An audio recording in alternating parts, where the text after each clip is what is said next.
I call the January 23rd City Council work session to order and turn this over to Sarah. Thank you.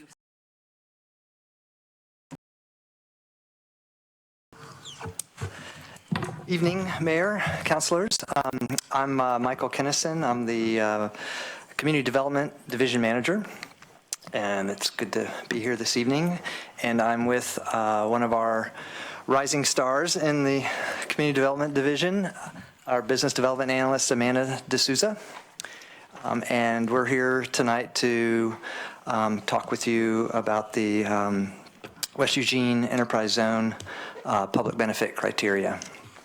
As a reminder, of 2016, Council redesignated the zone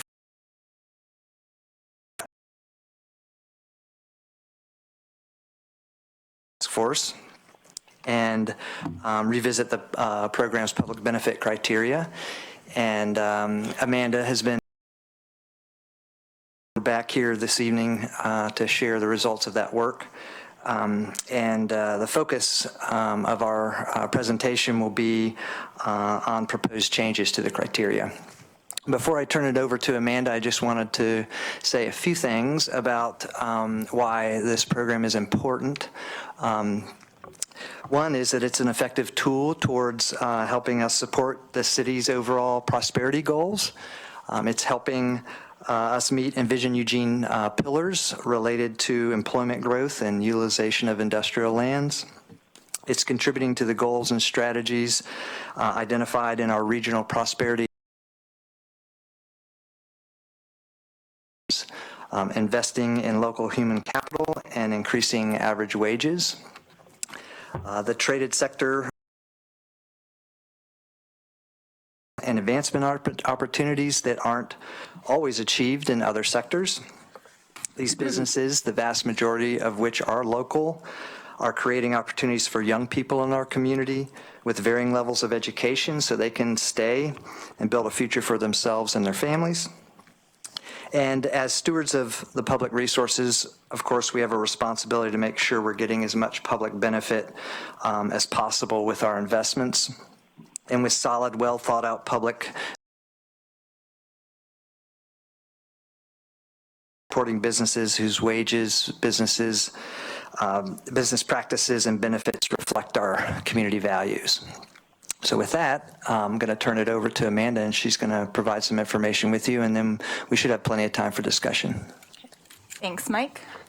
So today I'll give a quick overview of the Enterprise Zone program as well as the task force process, and then I'll go into some more details about the draft revised criteria. So as Mike said, the main goals of the Enterprise Zone are job creation and local investment. The Enterprise Zone is a state program that offers short-term property tax exemptions on new investments made in the zone. The program focuses on growth within the manufacturing and traded sectors. Some examples of businesses that have participated in the West Eugene Enterprise Zone include Wild Time Foods, Rolf Prima, Oakshire Brewing, and Snow Temp. Overall, 24 businesses have participated in the program since 2005, investing over $135 million and creating 551 jobs. Currently, the zone averages an exemption of about $8,600 per job created. This shows the current map of the Enterprise Zone, which you will also find in Attachment A. The green indicates the properties that currently fall in the Enterprise Zone. And to orient you a bit, to the north you'll find the airport and Glory B, the intersection of the Beltline and West 11th to the west, and then Ninkasi and the Whitaker to the east. The boundary goes right up until Jefferson Street. The whole zone is about 7.5 square miles and includes most of the industrial land in West Eugene. So as Mike mentioned, Council directed us to convene a task force in order to revisit and update the existing public benefit criteria. In convening the task force, we are following the same process that was used when the criteria were first established in 2005. The task force is made up of 8 members, including Councilors Poling and Pryor, County Commissioners Farr and Stewart, and then 4 community members who were chosen by each elected body. Council appointed Jennifer McRaven and John Roberts, and the county board appointed Mark Johnson and Leanne Hogue. The task force met 3 times prior to today's work session. Following today's update, you will hold a public hearing on this topic next month, and then the task force will meet a 4th time to consider yours and the public's input before finalizing their recommendations to City Council and to the County Board. Some background on the public benefit criteria. The state allows local jurisdictions to impose additional local criteria in order for businesses to qualify for the full property tax exemption. In 2005, City Council and the county chose to add local criteria to the zone in order to maximize the public benefit and serve as a value statement. The zone currently has 9 public benefit criteria. These 9 categories were first established in 2005 with the initial zone designation, and they reflect the values that were important to the community at that time. In addition to these 9 categories, our zone also has a job creation cap that limits the amount of tax exemption a business can get. Each business's job cap depends on the number of jobs that a business has created with their new investment. I'll start with a high-level overview of the changes made and then go through each of the categories individually. And the revised criteria can be found in Attachment B to the AIS. Most of the task force work was concentrated on updating specific criteria within each category. However, the task force made 2 category name changes, including broadening referral agency hiring in number 3 to include local hiring and local sourcing, and then replacing the construction category with green building in number 5. In addition to this, the task force spent time reprioritizing the criteria based on the group's discussion and the community values they felt it was important to promote. This is reflected in the number of possible points awarded in each category. I'll discuss this more after going through each of the categories. The first benefit criteria is small business. This category is designed to level the playing field for small businesses. It's expected that many smaller businesses may not have the ability to provide the other benefits listed in the criteria, as they could be quite costly. As we want to encourage small business growth, it doesn't make sense to penalize these businesses for limited resources, and thus this category is designed to offer help to these smaller businesses. And the task force didn't make any changes within this category. The second category encourages business to offer high wages to their employees. The criteria generally stay the same in this category, still comparing business wages to the county's traded sector median wage. The task force discussed how this category would work given the new minimum wage laws and the possibility that the minimum wage could eventually exceed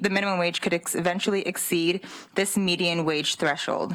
So in order to take this into account, the task force established a floor threshold that will always be above minimum wage. In addition to this, the task force also increased the importance of this category by increasing its category weight.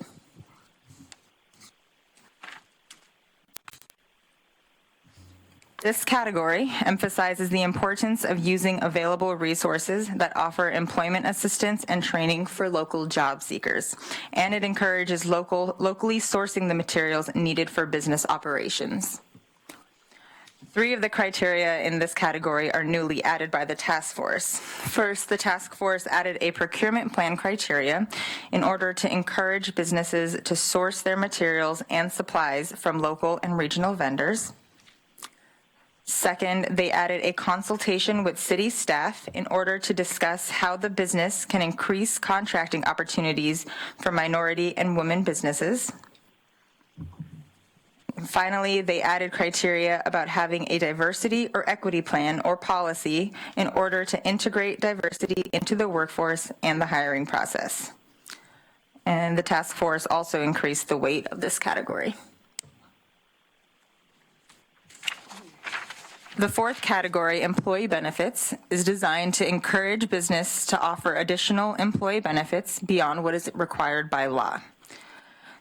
The only change made to this criteria was the addition of a wellness program.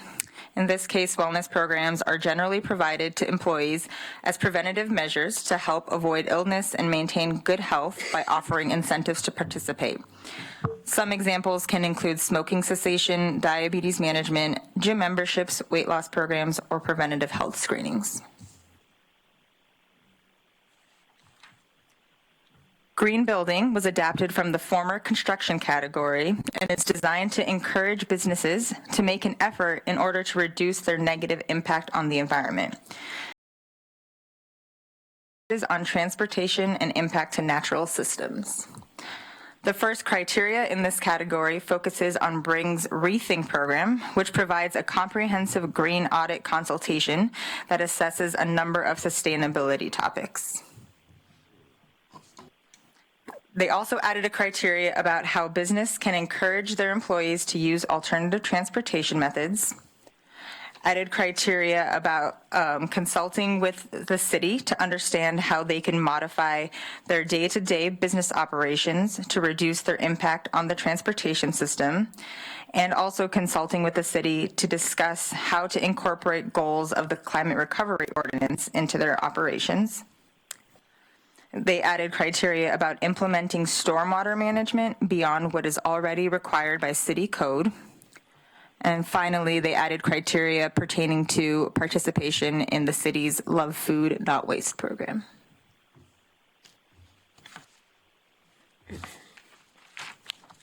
The sixth category, redevelopment, aligns with the city's infill and redevelopment goals as embodied in Envision Eugene. It encourages the reuse of underutilized sites and increased productivity of already developed sites.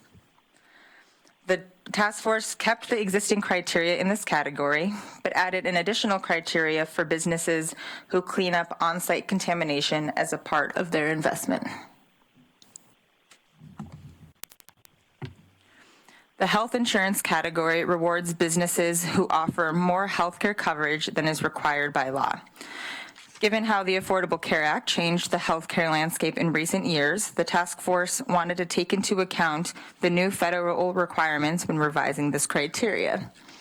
The changes made to this criteria reflect the fact that businesses with 50 or more employees are required to offer medical benefits for their employees. The category now rewards small businesses who offer coverage to all employees.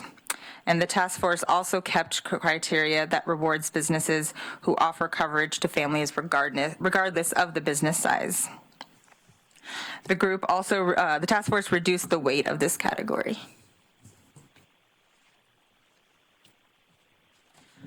The eighth category encourages businesses to provide training and advancement opportunities for employees. The task force kept the current criteria, which gives points based on how much training is provided and whether they have a policy for advancement. The group added criteria if a business offers diversity or equity training for their employees. And they also added criteria pertaining to the recognition of the National Career Readiness Certificate, which is a tool that job seekers can use in order to demonstrate certain skills to potential employers. Currently, businesses can sign a letter of support with Lane Workforce Partnership to demonstrate their recognition of the certificate. Finally, the last criteria, investment size, takes into account that businesses making significantly large investments will eventually make large property tax payments on the investments once their exemption ends. After reviewing the size of the investments made in the enterprise zone since 2005, the task force decided to keep the existing criteria and increase the category weight. To recap, these 9 criteria categories are not eligibility criteria for the program, but rather they're designed to serve as a value statement that maximize the public benefit gained from these investments. And then in addition to the 9 criteria, as I mentioned before, our enterprise zone has a job cap, which limits each business's tax exemption based on the number of jobs they are creating with their investment. The current criteria sets the cap at $32,000 per year per job created. And as a reminder, our current average exemption is about $8,600 per job created. So with that in mind, the task force didn't make any changes to the job cap criteria. Finally, the task force discussed the scoring system for the criteria. Currently, businesses must score at least 25 points in order to get the full tax exemption. Points are assigned to each of the criteria based on priority. During their discussions, the task force reprioritized the old and the new criteria and modified the assigned points so that they better reflect the value of each. The new prioritization order and assigned points are reflected in Attachment B. The task force chose to keep the 25-point threshold requirement with the new draft criteria, but introduced a tiered system. In order to show the importance of the higher criteria, they suggest that businesses be required to get at least 15 of the 25 points from the first 4 categories in Tier 1, which reflect the more important values. So finally, council's next steps. After today's council update, the public hearing for this topic is scheduled for February 21st. Following that, the task force will meet one final time and finalize the recommendations, and then council and the county board will take action on the ordinance. Thank you. Yeah. Do you have more to? No, the that's rest of it is your Okay, the time. rest We of just it like to is- hear your reactions and try to answer. Thank you, Mayor. I appreciate the report very much, a very concise report, very well delivered. Thank you. Well done. I was intrigued in the green building section by Brings Rethink program, and I don't know as much about that, and was wondering if you could expand on that, or members of the committee that are here might expand on that a little bit.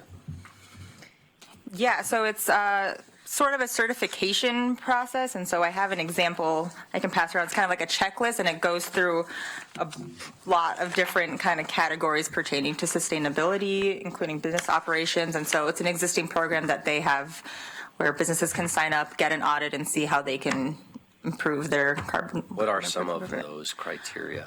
So practices, if they provide on-site recycling, what kind of materials they recycle, what kind of construction they use, what kind of lighting they use, if they encourage customer education and staff education, transportation. So I can hand this to you. Oh, sure, that's great. Thank you very much. Yeah. That's all I- That's the foundation for the Bold Steps Award. Thank you both very much. Got that in stereo there just for a minute. I know, we couldn't That was pretty resist. good. Did you guys practice that? Yeah, or- yeah, we did. Okay. Alan, you're next. Practice makes perfect. So my criteria for the criteria are that they be quantifiable, real public benefits beyond just the jobs. Criteria, I wasn't clear about criteria 2, wages. There's a box at the bottom. Maybe you can explain that a little bit better. Drops below 120%, blah, blah, blah. I didn't understand what that meant. Was that the minimum wage question? Yeah. Okay, so the way this category is designed is it compares business median wages to the county's traded sector median wage, and so we work with the employment department to get an estimate from 4 specific sectors to get that traded sector median wage. And so the minimum wage part came from if there is a possibility with minimum wage rising, that minimum wage could at one point exceed the traded sector minimum wage, and the task force discussion was they didn't want to incentivize or reward businesses who are just doing the minimum wage floor, so that the businesses to get this point will always be offering more than the minimum wage. Okay, that makes sense. Does this take into consideration the fact that the minimum wage actually goes up in over 6 years until it gets to a certain point? Yeah, so That handles that issue. Yeah, so we send out a form every year that we will be updating the median wage. So if there's ever a point where the median wage is below the minimum wage, then we will start using the minimum wage threshold. Second question, there seems to be two types of criteria in here. One is they do it, they implement it, they participate, they're certified. There's another type of criteria. It says consultation. And consultation isn't the same category as the other ones. Consultation means to me, you don't actually have to do anything. You just need to go somewhere and meet and listen to them, and then you can completely ignore anything they said, but you did consult with them. And so there's no, and that you, for instance, on criteria 3, women, or the women and minority owned business company has had a consultation with the city's minority and women-owned business and discuss how they can implement. They don't have to actually do anything. They just have to meet and talk about it, and they could get 2 points. That seems really inappropriate to me, given all the other criteria are very solid. This one's just like, if you go have a meeting, you get 2 points. I would like to see that changed. Another issue is kind of wondering about the number 5, green building. Maybe the building part is what's, there's nothing in here that talks about their building or the way that they constructed their business or anything that they do. That it's all about the practices that they use, whether or not they're on the LTD point-to-point program, or if they do deal with the climate recovery ordinance or sustainable businesses, or they participate in the love food, not waste. So it's really about green practices as opposed to green building. I think it's misnamed. I'd like to see that changed. It's really about sustainability. And maybe there was a problem with the word sustainability that didn't pass muster within the group. And my third problem with this is the way that the scoring works and the criteria. So bear with me for a second. So you need to get 25 points, and you have to have 15 in the first one. So if you are a 25 or less employees, you get 9 points. And then if you offer the minimum wage, you get another 9 points. So you make the 18 points, so you clear tier 1 because you only need to get 15. And then if you do a redevelopment of a site, which is very easy, or an expansion of a current site, which is pretty standard, you get another 5 points. And then if you invest more than 2.5 million, you've got 2 more points, and that's a total of 25 points, and you get the credit. You didn't even have to look at any of the other criteria or get a single point in any one of those other 7 or 8 criteria. And what I would like to talk about is how we could fix that, because I think those are important too. I'll need another round. Comments on that? Chris? Thank you. Actually, I think one of the elements in what you're talking about was the desire not to penalize small business. And a lot of small businesses, as Amanda said, can't really satisfy a lot of these requirements and still be able to operate efficiently. So that is a dilemma. If you're a large company, you can provide a lot of these benefits, but there's also a large amount of money at stake. We're talking about a big tax exemption on our part, big potential investment on our part. The bar is definitely higher for them. But for many of these small businesses, it's a very small amount of money that they're asking for, and a relatively small investment, and so the bar admittedly is a little lower for them, simply in order to ensure that small businesses can succeed as much as large. So I think we could talk about it, but I wouldn't want to go down a road of creating too much of an obstacle for small businesses.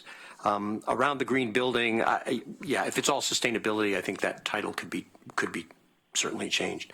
The point I wanted to bring up was there was a report issued, I don't know, a couple of months ago that was relatively critical of the state's incentive programs that it has offered. And I think in many instances that report was talking about things that rightly so should be brought to attention that have not been done well, particularly in terms of the first 3 years that people can qualify for. That bar is fairly low statewide. And that is actually something we talked about 10 years ago, saying we didn't want to set the bar that low. We actually thought it was a worthwhile trade to provide an additional 2 years and get all of these additional things that would satisfy a lot of what that report was critical of. And so I agree that report pointed out a lot of failings in the system, and at the same time say that 10 years ago we recognized that and worked very hard to try to address those. And I think this is a good step forward to trying to tighten them up even more to address what's happened in 10 years, where we are 10 years later. So I appreciate the feedback. I think this is useful stuff. We intend to get back together again and talk about what we've learned as a result of today. But I think it's 3 years that the state authorizes does. And so I'm very pleased that we've been able to add these elements, which I think do have a much more direct beneficial impact on the local market. And we can make some additional tweaks. I think that's probably a good idea. But the core of what we're doing here, I think, is smart and is really in keeping with what the whole program was intended to do 10 years ago, and I think we've been doing it, and this will make it even stronger. Thank you, Betty. Thank you. It's always been ridiculously easy to get as many points as they need. It's like a joke. You look through it, it would be impossible almost not to get enough points. Personally, I do not approve of the enterprise zone. I don't approve of giving anyone tax exemptions. But we've made it really easy, I think. I do have a question about the wages. It says all employees will get this much. Does that mean all as a group will average out to that much, or does it mean each employee? So that would be the median wage, so it's... Yeah, it doesn't mean that each employee. Right. That's what I thought. So that there could be people who are making, I know that there was a company here, I won't mention it now because people get upset, that claimed to be giving high wages, and they had some very high paid executives, but there were people who worked there for years and made $13 an hour, which has never been a living wage. So I think if we're going to say, we're going to talk about wages, it should be, if they're going to get points for it, it should be for each person, not just average together. And average them with the person who works part-time. I would like to see that changed. I would like to see the whole thing tossed out. And I think more and more people are realizing that these incentives do not work. They work temporarily to get someone to come to your community, and then the next person who tempts them will get them. And we need Tom McCall back to tell us what that's all about. Thank you. Greg? Mayor, could I get you? Oh, yes, you can. Greg, and then you. Thanks, Mayor. I think that what I'm looking at, in addition to some of what Alan has said earlier, is there a way within the context of the enterprise zone that we can create a tiered system? Businesses and emerging businesses that are basically growing up in Eugene can, participate in a meaningful way in the program, because there's several bars here that if you're a small emerging business, you're not going to hit, or you may not be able to hit. Maybe there's a way that we can structure the program that provides another category where you have a business that is growing, kind of mid-range, mid-size. I don't know what the criteria would be that you would base that on. Maybe it's a gross receipts kind of deal. Maybe it's based on sales. Maybe it's based on some other kind of quantifiable criteria that would, allow, those businesses to be able to get an advantage and an exemption based upon where they are in their business life cycle, so that more well-established, well-heeled businesses would have to meet a higher set of criteria and bars within the program. And then what we want to do is encourage growth, incentivize that growth, and not be in a way where they look and they see the program and throw up their hands and say, well, we can't possibly, meet any of the bars, or only half of the bars in this program. This does nothing for us. So is there a way for us to create tiers or categories that, would allow us to be able to create the kind of growth that we want to have in the smaller, more emerging businesses. And quite frankly, you know, a lot of the minority businesses and women-owned businesses that are just, you know, getting started and getting off the ground, they may be in year 3, 4, or 5, and they need a tax break, but they can't get it because they just don't have the capacity to meet the criteria in the program as is currently set. Claire, you're on. Thank you. Thank you for the presentation. I was having computer connectivity problems, so I didn't get to watch it. And I just would like a reminder, this public benefit criteria, does it apply for all of the entire tax waiver, or is it for the extra years? No, so this is for just the basic 3-year exemption. The way it works is if you qualify for the enterprise zone, you get, and you meet the job requirements, you get 75% automatically, but for that final 25%, you would need to get the 25 points. And so the 2-year, the extra 2-year is a separate conversation. And we, on top of this additional local criteria, we can establish additional conditions for those extra 2 years. Okay, so that's where my confusion is. So this public benefit criteria is for the company to qualify for the entire tax break as opposed to just 75% if they can't meet these benchmarks. Yes, correct. Okay, so I think that's important to keep in mind. It's a small piece of the larger picture for the businesses as they look. Well, small is a relative term here, depending on the dollars involved. I generally like the updates to the criteria. I do agree with many of Alan's comments. I thought they were right on. I also agree with Councilor Taylor that the median wage at the company or the average wage is a challenging way to look at it because of the aspect of the difference between what the top earner earns and the lowest earner earns. And I wonder if the committee could dig in that a little bit more. One way we might modify that is that there couldn't be more than a certain percentage difference between the highest paid employee and the lowest paid employee. So, you know, that's another way to look at it. And then you had mentioned that there was a change in how the points were weighted, and I'm not seeing that information in our packet.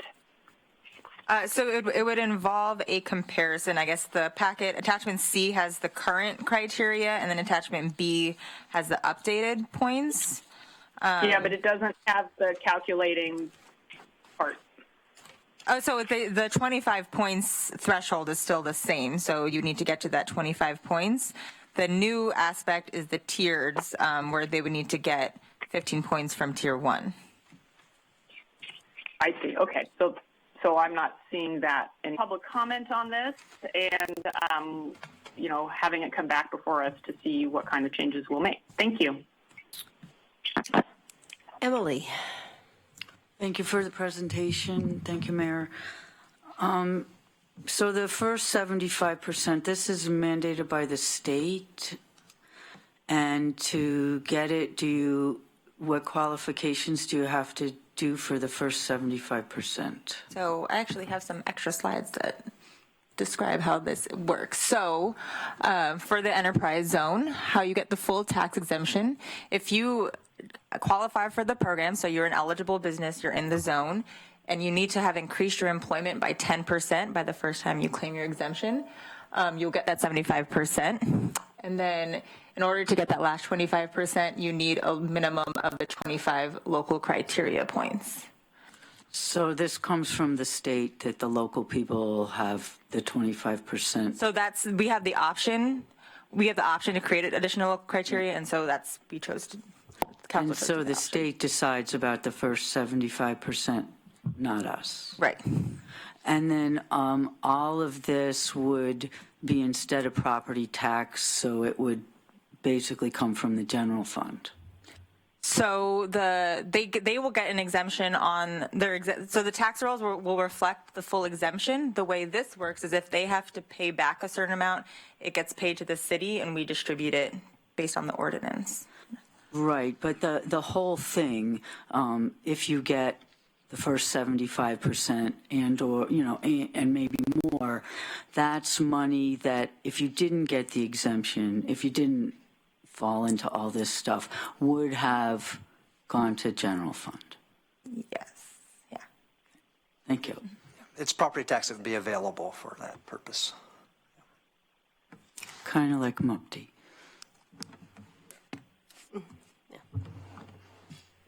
Okay, second round, Alan. So if I got this right, in 2, it's the wages for all employees must meet this criteria. It's not the average. So every single person that is a new hire that's counted in this program as a new employee has to meet this criteria. Right, so it's the median wage of all of the employees, and so that's kind of takes the wage of the exact, if you lined up all of the salaries of everyone who works for it, it takes the very middle value, and so it's used to take. So it is the average. So it takes the median. So it's yeah. So the task force did discuss kind of some ways that other enterprise zones in Oregon have measured it and kind of settled on the median wage, since it does take into account that there are outliers of very high and lower wages. So. Right. So not everybody has to meet this higher wage level. Right. It's the median. So. The median does. The mean is the average. The median means half. Halfway, right in the half. Above it and half are below it. So right. by definition, half of the people will be below this number, which is problematic for me. What I was talking about, Chris, wasn't really about penalizing small businesses. In fact, most of the folks that have taken part of this have been small businesses, and I think that's the right place to go. I don't think big businesses need as much incentivization as the small businesses. But to get that extra 25%, I don't think it should be easy. I think it actually is pretty easy to get the points and get the tax exemption without any of the real and what I call real and quantifiable public benefits. If we're serious about these other criteria, then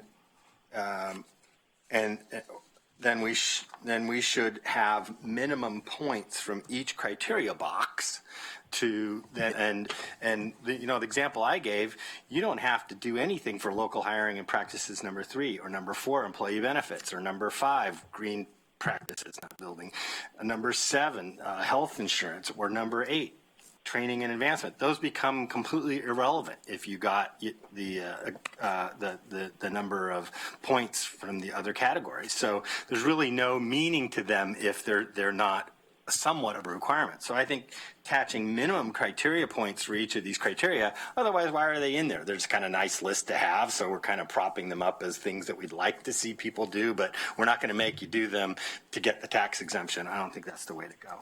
Another problem that gets presented here is health insurance.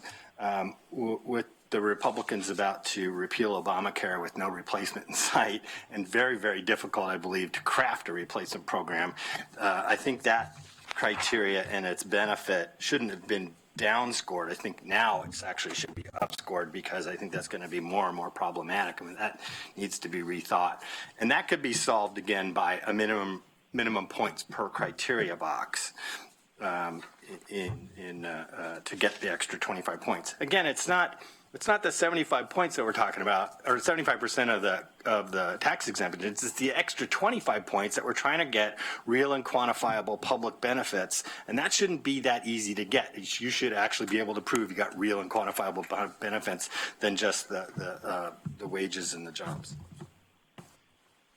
Okay, Mike? Thank you, Mayor. 3 thoughts. Number 1.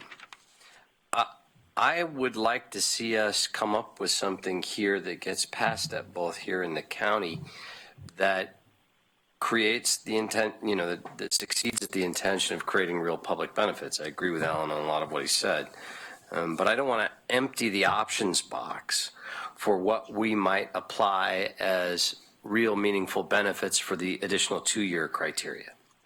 And also, I think as an overarching sort of principle, we want companies who come here and succeed here to become their employers as they're here, and to offer their employees of these, or perhaps in order to be able to qualify for that additional 2 years, or some percentage thereof, or some other way where we can bring out that kind of thinking in how we evaluate those other 2 years.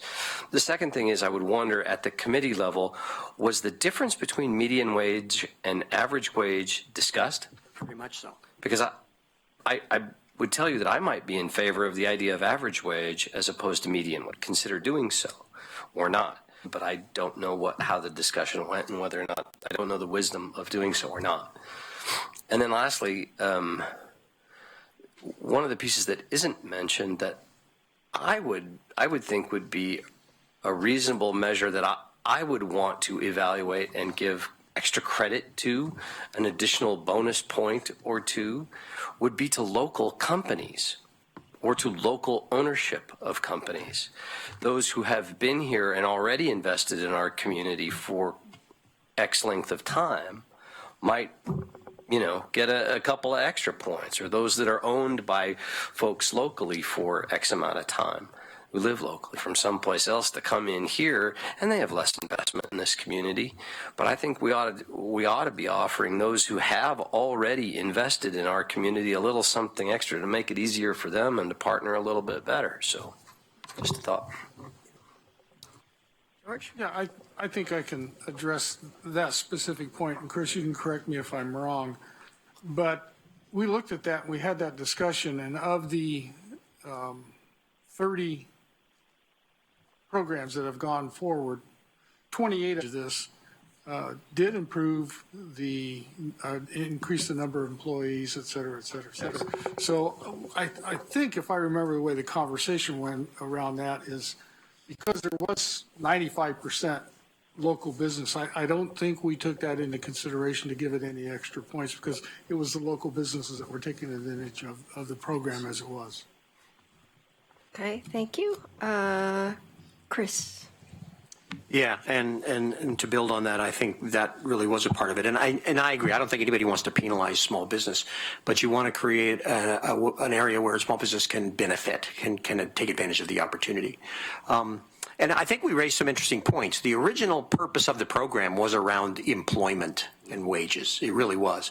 But I don't mind adding additional criteria. I think it's a worthwhile thing to do because that's, we define community benefit however we want to, but in a way that doesn't lose sight of what the original intent of the program was. So it'll be a blending, and I think that's kind of what we can go back and do.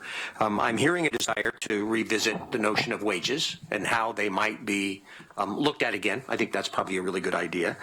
Interestingly, the notion of median, if you had 9 people earning $10 and 1 person earning 100, the average is 19.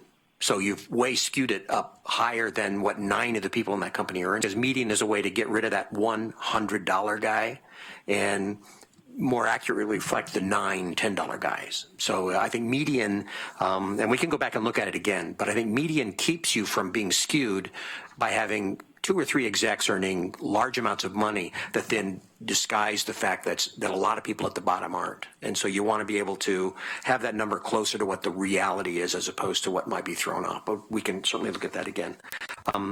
I think the notion of minimum points per criteria is something we could talk about. Maybe there's a way to look at that as long as we, I think, maintain the weight that's on the stuff that's most important to maintain weight for.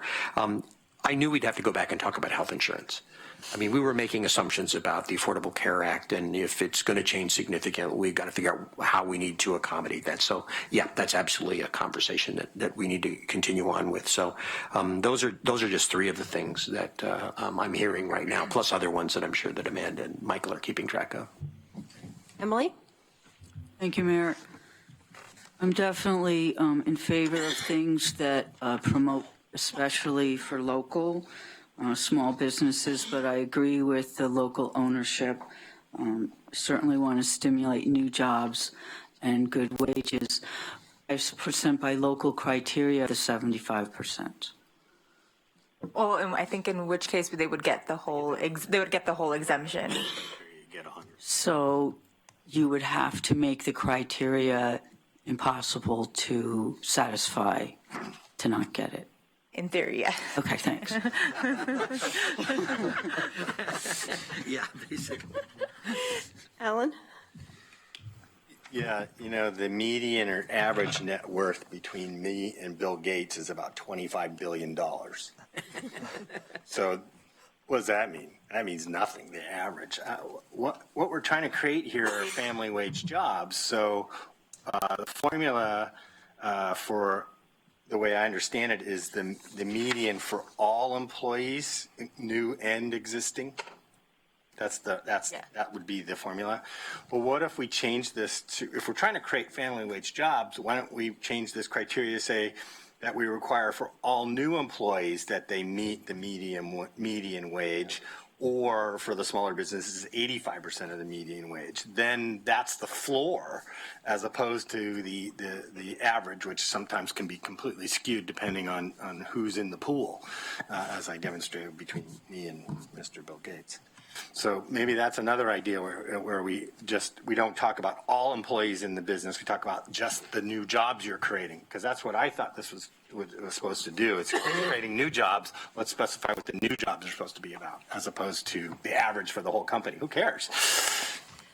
I have Greg in the queue, but I just want to, so isn't it possible just to track it by level so that the supporting documentation is, supporting documentation that says of these 10 employees, one is making $80,000 a year and the other 9 are making $30,000 a year. I mean, it seems like that somehow could influence the tracking, so we'd be clear what we're doing.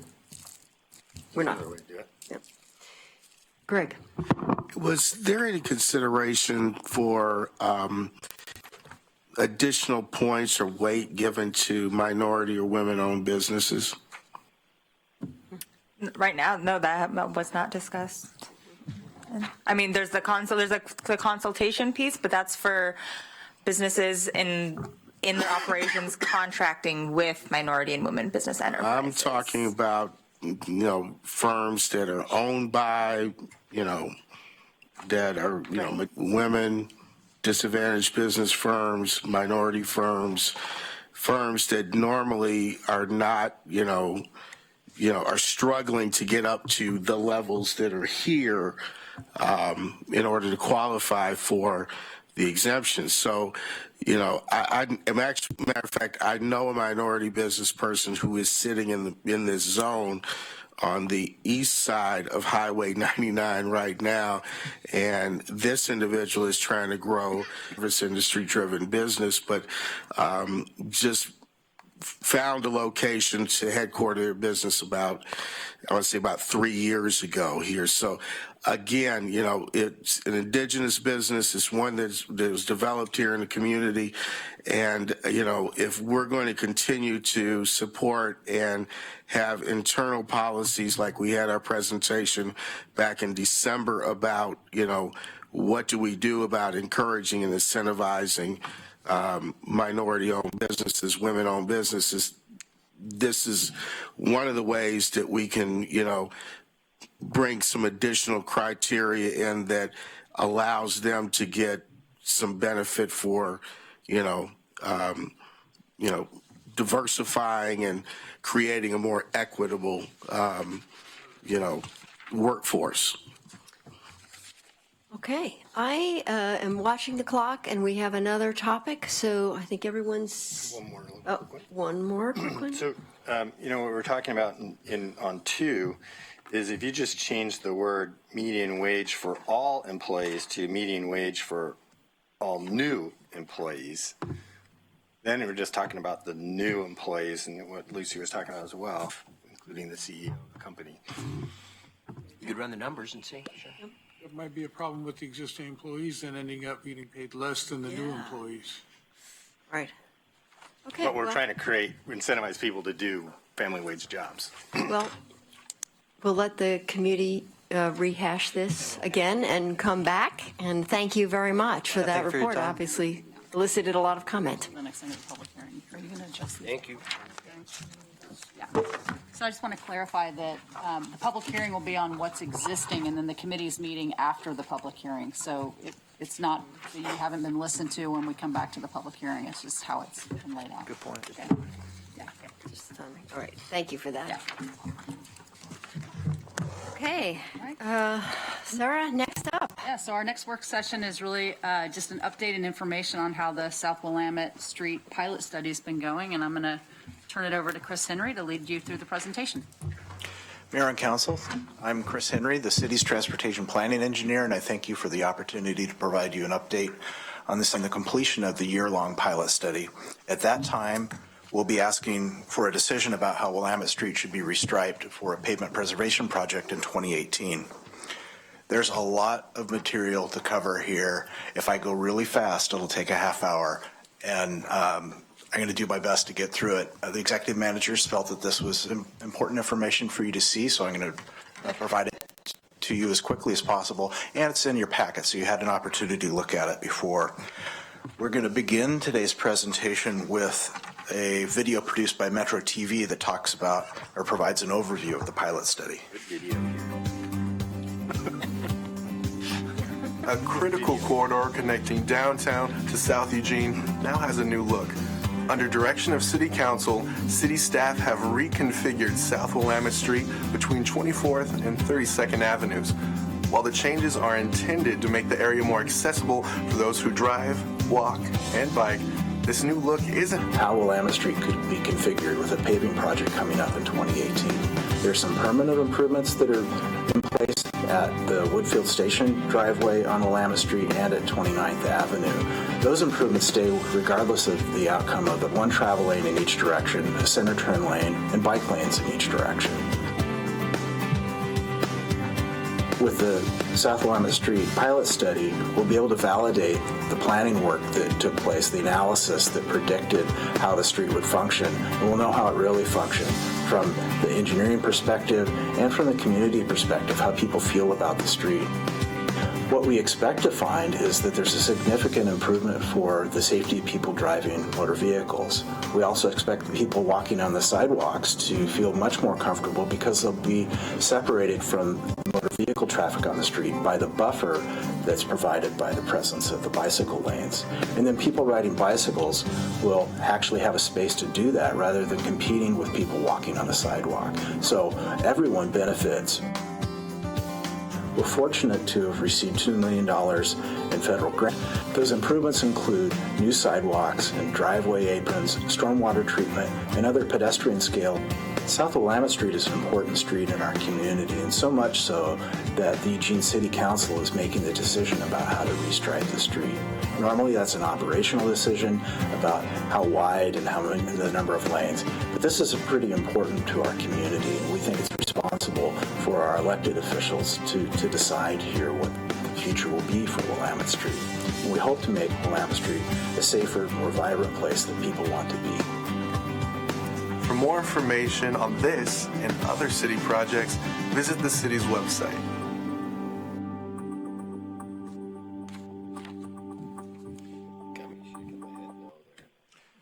So essentially we're going to talk about what we plan to do, what we did, and what we learned from what we did. And to start with the planning project and analysis, at the beginning, this was about 5 years ago that we started. This has been a long process. Essentially what we're looking for is to make Willamette Street a place that's safe, provides safe access for everyone that uses the street.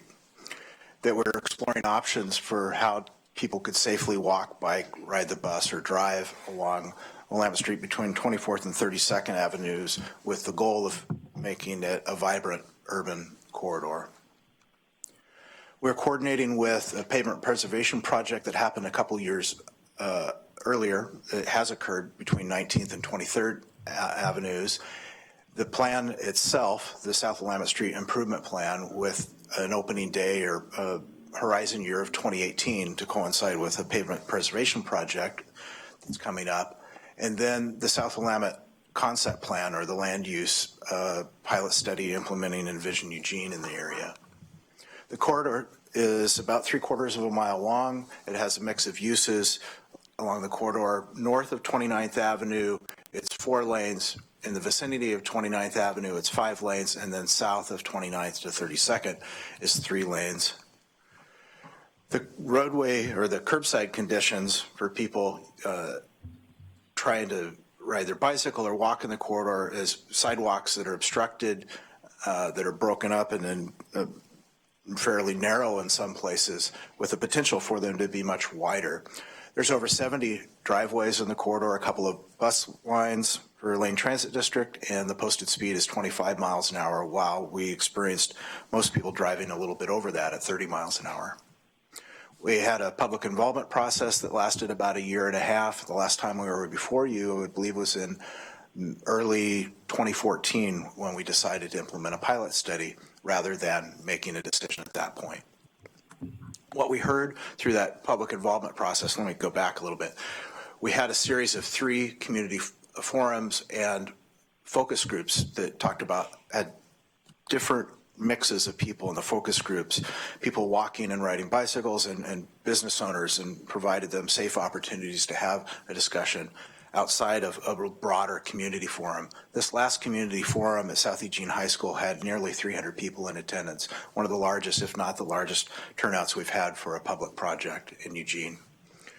What we learned from that process is that we needed to fix the drainage, that the street floods in many places, that the sidewalks are in poor repair, that people wanted better access for riding bicycles, and that we should be thoughtful about the potential impacts to businesses, certainly during construction and afterwards, and then to make it safer for everyone. The recommendation ultimately is this configuration with a center turn lane, a travel lane in each direction, and bike lanes in each direction, with sidewalks widened to their full potential of 9 feet within a 60-foot public right-of-way. There's a design modification at the Woodfield Station driveway where we widened slightly in the southbound direction to allow for the progression of 2 southbound lanes, because that's the dominant traffic flow in the evening peak where the largest volumes are experienced. The intersection at 29th Avenue is the key bottleneck in the corridor, and there'll be more analysis with that coming in the fall. I don't have any results of that operation yet. We expected a traffic volume in the mid 16,000 vehicles per day. That hasn't happened. Traffic volumes have gone down before we implemented the pilot study, and that's been a trend around the city. The crash experience is almost double what we would expect for similar streets statewide. We found out through origin and destination studies that people traveling in the corridor had a purpose of. You might just clarify, this is what you expected, not what's happening, right? The data analysis. It's a mixture. Some of this is analysis and some of it is real information.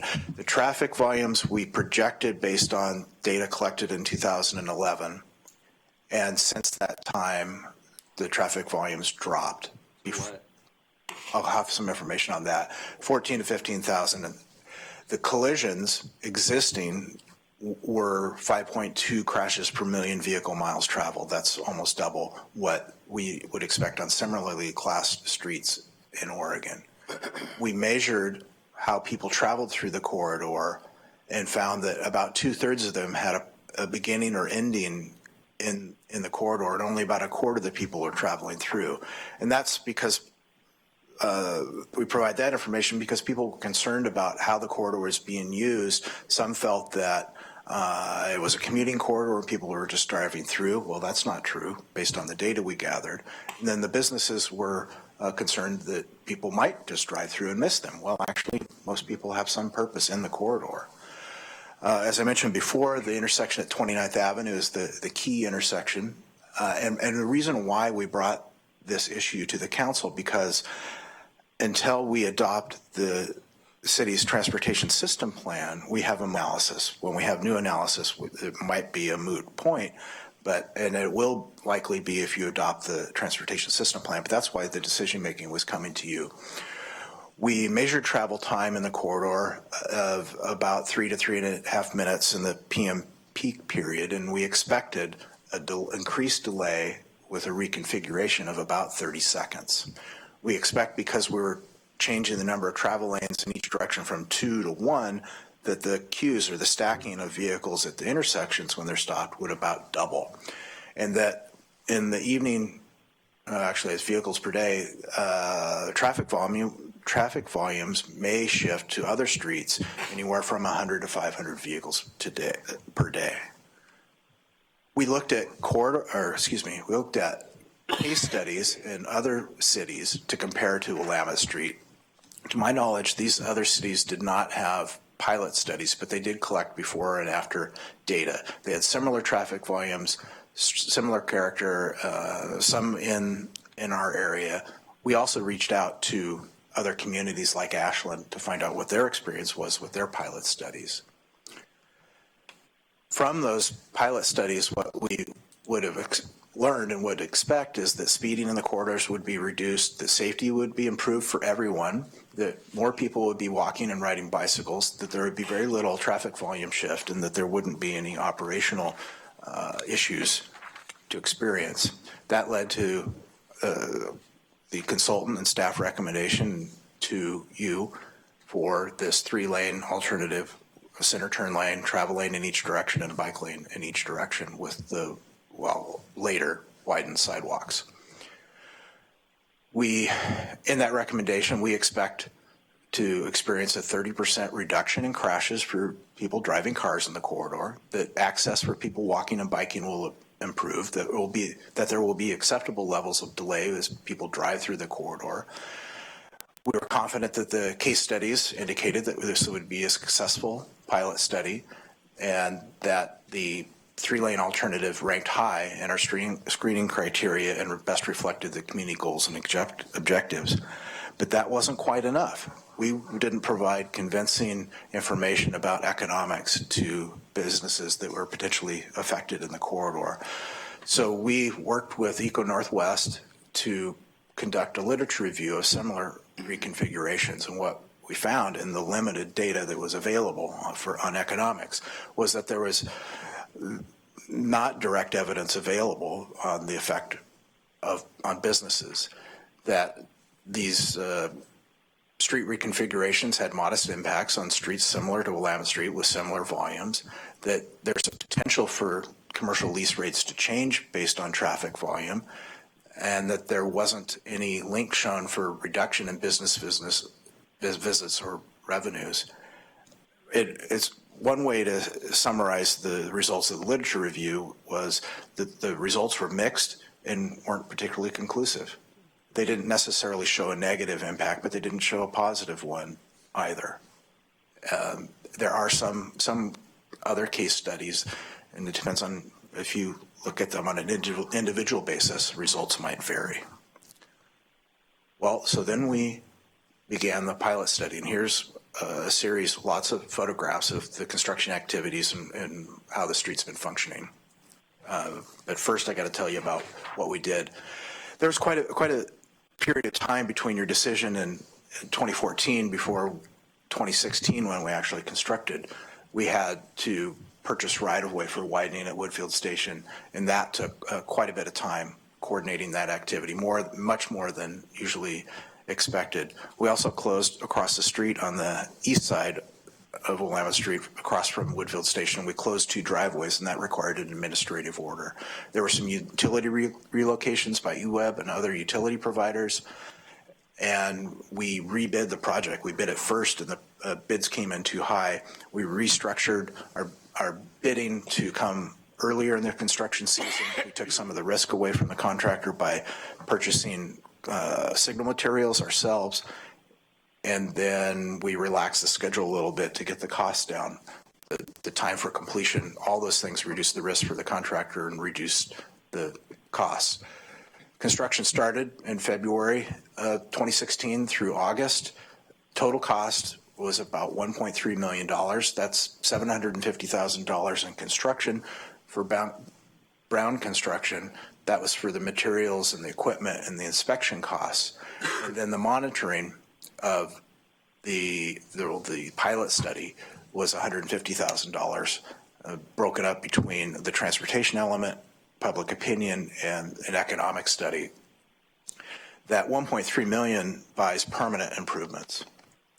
What we built with concrete is going to stay there, regardless of how the street's restriped. And we're likely to have some savings on the monitoring that I'll talk about later. Business access is important. We manage traffic control and signs to let patrons know and provide access to the businesses throughout the project. We communicated directly with businesses in person and by letter, and then coordinated the timing of the activities. Some of the work happened during the night when traffic lanes might be disrupted, and then some things like the concrete work was done during the daytime. This is one of the reasons why we need to rehabilitate or reconstruct Willamette Street. The pavement's failing. Right here, if you're in the pilot study, we heard from people riding bicycles that they were concerned about these driveway lips. And so what we did is we ground down the leading edge about 5 feet of these lips. They've got a diamond cutting saw blade, and they're trimming off the edges to bevel them to make a smoother transition for people riding bicycles to be able to get into businesses as they would leave a bike lane. This was done outside of the construction contract at a very low cost. At the north end, at 24th Avenue, we had construction activity that widened the road, reconstructed sidewalks, and then repaved. The reason for the widening at 24th Avenue was so that we could maintain the center turn lane in the southbound direction and connect the bike lanes from 23rd through 24th to the south. Similarly, at 29th Avenue, we had widening and sidewalk reconstruction and repavement of the street there. What you'll notice pattern in the sidewalk, and that creates a urban design language that we will continue on with the pavement preservation project in 2018 by benefit of the $2 million in federal funds that we have to replace all the sidewalks, the driveway aprons, and provide pedestrian scale lighting and some other amenities, as well as stormwater treatment. So you'll see this pattern repeat later in 2018. Here's an example of the business access and how that was communicated to people in the corridor. It was quite obvious where to go if you wanted to get in to a business there. These are the signal poles and mast arms that we purchased for the project, and then construction of the foundations for those signal poles at 24th and 29th Avenue. The erection of the poles and the mast arms, some could happen during the day, and then other activities happened at night with lane closures where public safety was an issue. Our traffic operations staff were, at the day of opening, working feverishly to make sure that the signals were operating correctly, and then within a day we made some changes to the timing plans because it wasn't working as well as we had hoped, and we adapted and made changes to make the street function better than it had. We also made some striping changes a month or so later to some of the center turn lanes to improve access and to businesses and reduce some of the confusion that people are experiencing on the corridor. And that's a benefit of going through a pilot study, is you're able to adapt and learn from the experiences there before making permanent changes. The striping occurred at night for the bike lanes and the center turn lane. And then there was the transit stop near Woodfield Station because of the street widening and maintaining the sidewalk space that was there before. We moved the transit stop further back or away from the street to provide a safe place for people to be there. Here's some before and after shots from the contractor's drone. You can see the 2 travel lanes in each direction and the 5 lanes at 29th Avenue. We're looking south in this image at the Woodfield Station entrance. And here's after. There's still 2 southbound lanes, but 1 northbound lane, and then the bike lanes in each direction. The transit stop has been moved back, and we have a new traffic signal here and some signal improvements at 29th Avenue as well. You can see some of the sidewalk work done on the east side, and this is where we closed a couple of driveways. These businesses here have access off of Oak Street. There was concern about how the street would function for emergency vehicles, and within the 10-foot travel lanes that are there, they fit. Here's an ambulance responding. in some cases, the ambulance might drive in the center turn lane. What we're seeing in this example is that motorists are pulling over to the curb in the bike lane in both directions and providing ample space for emergency vehicle access. We've heard from our fire staff that the street is functioning well for them, and I've also heard from police staff that they, in the past, spent a lot of time out here, and their opinion was that it was functioning much better than it had. We've also reached out to businesses and walked door to door, talked to them about what their experiences were, and what we heard were problems with some of their parking lots that were unrelated to the street, that generally the street was working and functioning well for them. Some people had difficulty with accessing their businesses in alleyways and therefore had to use Willamette Street to do so. They were experiencing some challenges because there weren't as many travel lanes. But overall, the experience was positive from businesses that we've heard from. Transit access was another issue. There's not room to create bus pullouts, and so people have to move around the stopped bus, and they're doing that relatively easy. Not everyone will choose to do so, nor should they if it's not safe to do so. But when there's not an opposing vehicle, it's okay to move around a stopped bus. There are other large vehicles, from school buses to beer buses, in the corridor, and they fit in the 10-foot travel lanes. The bike lanes provide buffers for people walking in the corridor as well. And the delivery vehicles also fit in those travel lanes, as well as the garbage hauling activity. When it snows, this is the most recent snowstorm, the natural pattern of how people drive the street mimics the 3-lane alternative. If a couple years ago, I could have taken this photo and it would have generally looked the same even when it was striped with 4 lanes. One thing that we learned from this photograph is that we need to do a better job of plowing our bike lanes, and we need to do a better job of communicating with our property owners that it's their responsibility to keep the sidewalks clear for people walking in the corridors. Center turn lanes used both for people exiting businesses, in this example with a white car, and entering businesses with the red car here. So people can make 2-stage merges in exiting businesses, as you see happening here. People using the bike lanes generally seem pleased. This person's given the thumbs up. And people, I've seen women with their children riding on the street, and that's a pretty good indication that people feel that the street is safe. This person's not wearing a helmet. It's not required unless you're 15 or younger, but apparently they feel safe riding in the corridor. So what we did was we moved from a concept to a pilot study reality, much in ways that we expected the experience to unfold. So here's what we've learned so far. We've been collecting data about traffic volume and speed and travel times through the corridor. We will be able to report later in the fall about the crash experience and emergency responses, and then about public opinion and an economic study. Unfortunately, there's been very little participation from businesses in the economic study. Of the 80 or so businesses, fewer than 10 are participating. We're going to save some money on the economic study because there's not going to be much information to report due to lack of participation. But we're also not hearing complaints now as we did before. So perhaps it's working for them. The ways that we monitored the travel times through the corridor, this is a solar panel that charges a battery, and inside this box that's on the pole, there's an antenna on the outside. Inside there's a cell phone and a GPS unit, and that antenna is picking up the Bluetooth signal of mobile devices like GPS units or cell phones.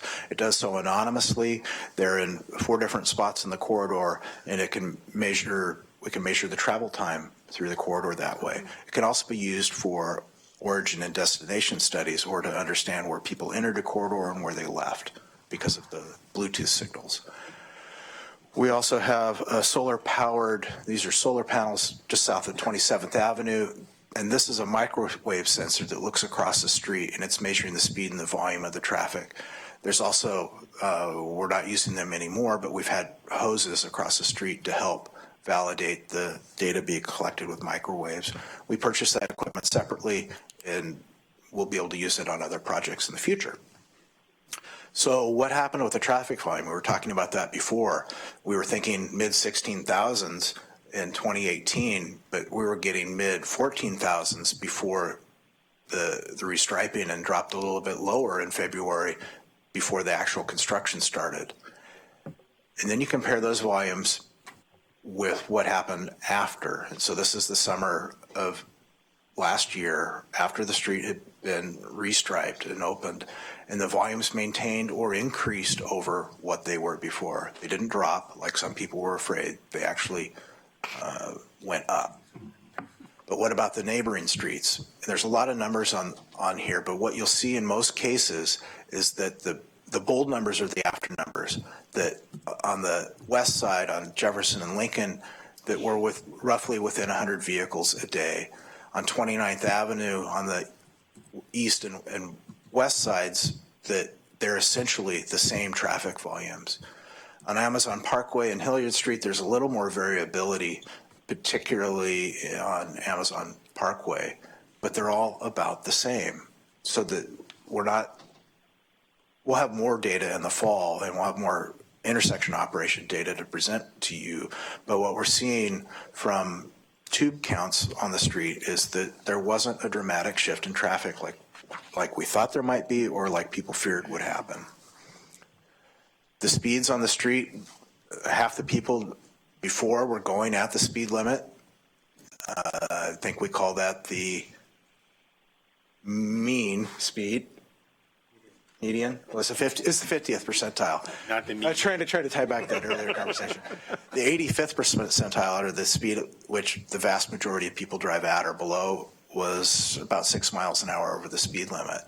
Because you have to follow the leader, the prudent driver sets the speed on Willamette Street now, and so those speeds have dropped a few miles per hour and more closely align with the speed limits on the street.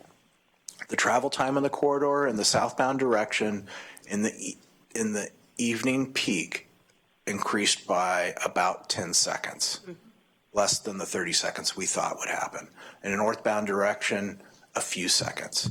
Now this is at the mean mean travel time during the peak hour. It's not the whole day. In the morning, we're hearing reports that there are some queuing or stacking of traffic in the northbound direction, sometimes going back to 32nd Avenue.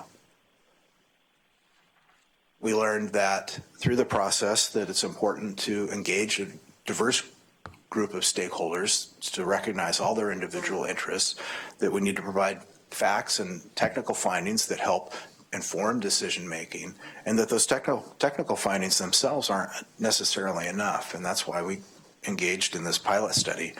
Hopefully what we'll find, and we're finding, is that the analysis is sound and that we don't necessarily have to go through such an effort for other projects, and that it eases the decision-making process and the comfort at which we make changes in our community as we grow, and that we want to maintain positive, constructive conversations.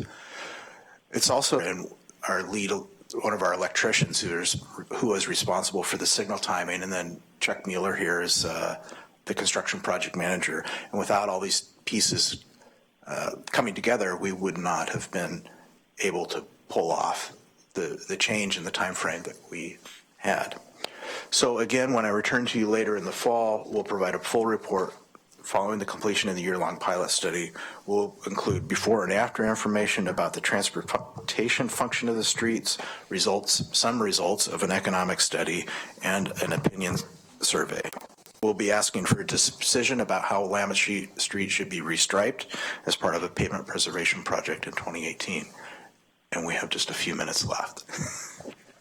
Well done. That was great. Very interesting, and it's a successful pilot project, sounds like. I have Mike in the queue and Alan. Thank you, Chris. That was a great report. There was a lot of information in there.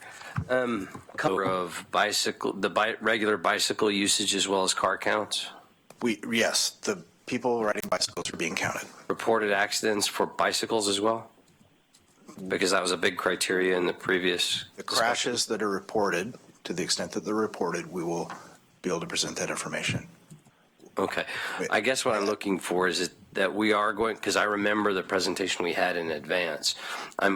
Because it seemed like in the middle there you had some educated guesses about what you'd expect, and then some standards about how it would be different than the expectation rather than different than the original, which was presented to us up front about the nature of the 4-lane as it was. So I'm assuming that the final report will be a comparison between your final report and the original what we expected and what we found of the 4-lane. Is that correct? Yes. Okay.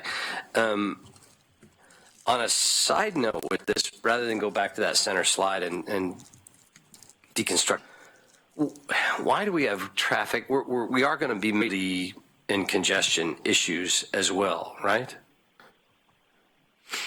I'm not sure. Let me ask that question differently. Why do we have traffic mobility standards? Why do we set them A, B, C, D, E, F? That comes from a long history of a level of service standard that aim to manage the delay that people driving cars experience. And we've relaxed that standard over the years to create a better balance for all people. Listen for what the wait is like, what the congestion is like? Again, this is like a 50, 60-year experience of measuring level of service. It's expectations, though, to some degree, isn't it? Community right. expectation.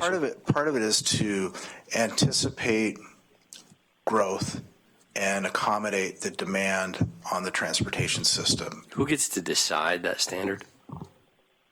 That's the long-standing history of developing that level of service standard that comes from the Institute of Transportation Engineers. Let me try that question differently. Does council get to say our community has an expectation of a standard A, B, C, D, or E on any particular So the standard was developed by engineers. It's adopted by local governments. So this is a part of our TSP, is that correct? Yes. So when we get to the TSP, and this is what I'm trying to get, because when we talk about community policing and other things, we talk about what the community expects and what the service delivery looks like so that we can decide, in that example, how many police officers do we have to get a 4-minute response time, if that's what the community expects. So if the community has an expectation about how long they should have to wait or not wait on something, that's something that the council gets to decide what the expectation or the standard should be. Am I correct about that? Yes, and the shift has been to consider all people using the corridor instead of using an automobile-centric measure. So what the community But again, the council gets to make that final decision. Absolutely. Do I have that correct? Okay, so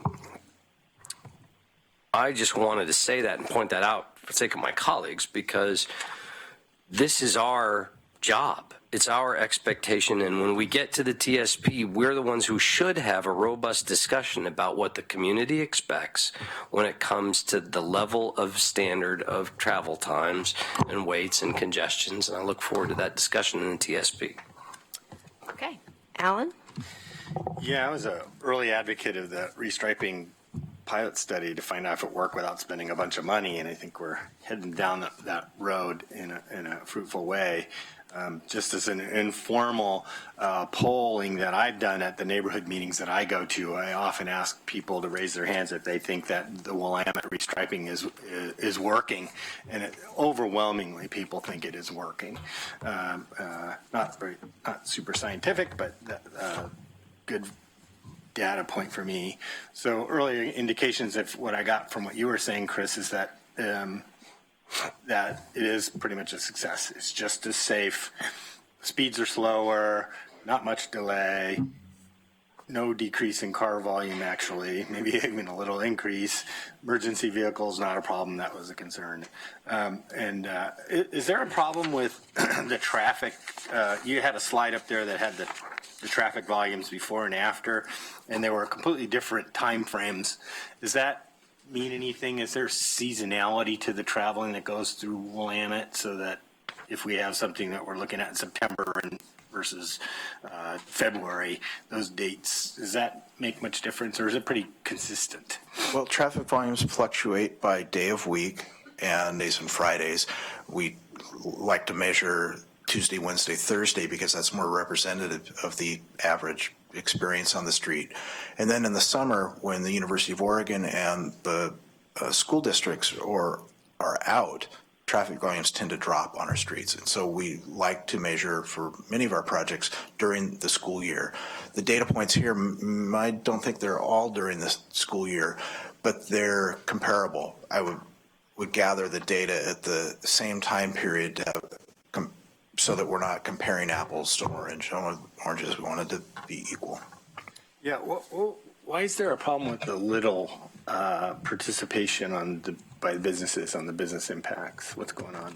I can't. I mean, it's a tough thing to sell to them because they have to talk about their sales and things like that, and they might not want us to make those public. So is that kind of you have to get too much into their business to understand what's happening to their business? It's done anonymously. The economic study is being conducted by the Community Service Center at the University of Oregon, working with Eco Northwest, and they're collecting the data anonymously. I don't know who's participating or who is not participating, and I would have to speculate, and I won't, about why they're choosing not to participate.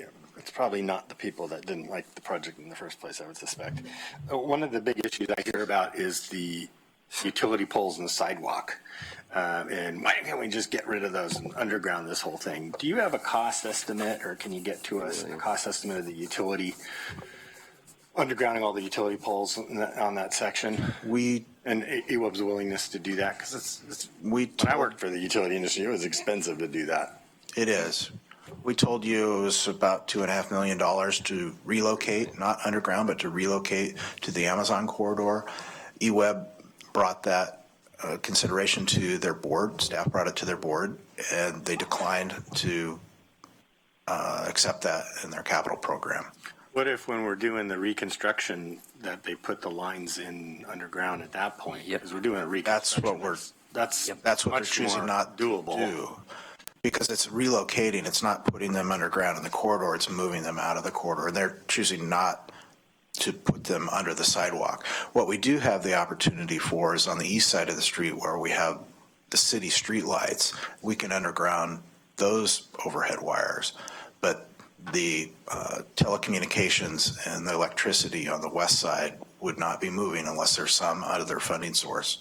Well, relocating is different than undergrounding them in where they are in the corridor. So wouldn't it be cheaper to just, during the construction, to underground them in conduit to get rid of them? So that's EWEB. They've explored it and talked about relocation. Okay, I just want to point out we're a little bit over. I have George Poling and Greg Evans in the queue, so we can do that maybe quickly and then give everyone a chance to reorganize. Sure. Yeah, in reference to the businesses that aren't participating, you said you haven't received any or many complaints from the businesses in the area. Is that correct? Yes, there's one vocal person, the project from the beginning, and remains so. I would recommend that if you start getting any complaints, you give them all the materials that they need to participate in the reporting, and strongly suggest that. The other thing on the one slide in reference to the monitoring, you said it's done anonymously. I know there's some people that fear government's watching every move they make. So this counter, it just counts the number of Bluetooths and GPSs that go by. It doesn't record like somebody's phone number or their Bluetooth number out of their car. Is that the way it's done? Correct. It's a anonymous identifying number of the device, not the person. Okay. Then if there's, for example, a car that goes by that has the Bluetooth or GPS system in it, and they've got 3 passengers all with phones that have GPS, does it count 4 times or does it count just 1? Well, it would count all 4. But what we're looking for is the average travel time in the corridor. And it's not everybody that travels through the corridor has those devices. So it's not 100% participation. It's like 2 or 3%.